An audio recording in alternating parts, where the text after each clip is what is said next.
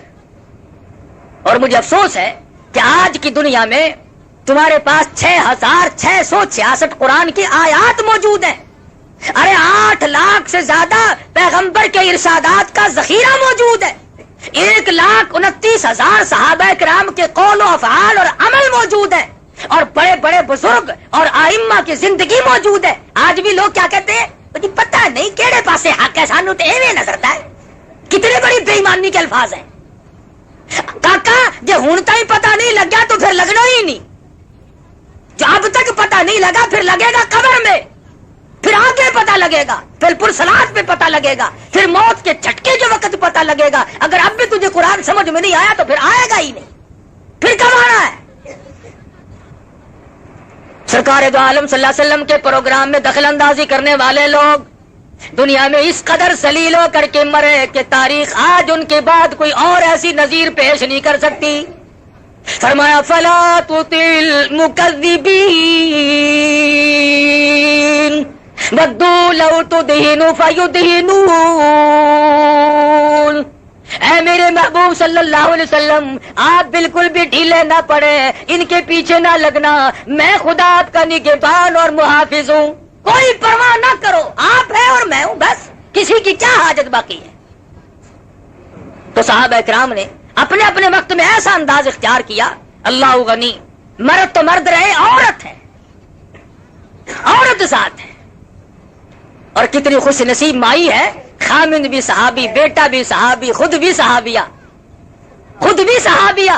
ارے قربان کر دوں 2 جان کی دولت ہے اس مائی کی جوتے سے اڑی ہوئی خاک پہ, جس کا پورا گھرانہ کالی کملی والے کا غلام بن چکا ہو, اور غلام بھی اس طرح کا.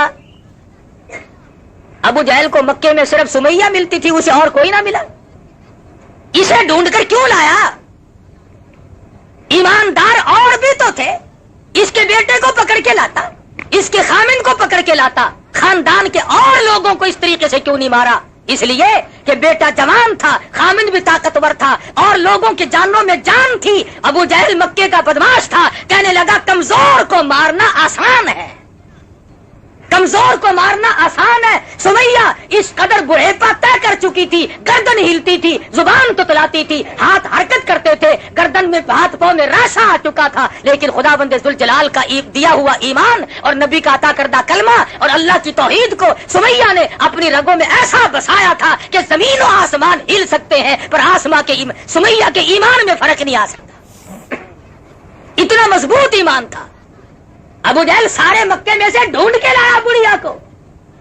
پتا چلا یہ جو کمزوروں کو لوگ مارا کرتے ہیں, غریبوں کو ستایا کرتے ہیں, محکوموں پہ ظلم کیا کرتے ہیں, پتا چلا کہ ان شیطانوں نے یہ چال ابو جہل سے سیکھی ہے, اور اسی کی نسل ہو تو کوئی پتہ ہی نہیں, ورنہ اور مکے میں مل سکتے تھے. سمیہ کو چھانٹ کے کیوں لایا؟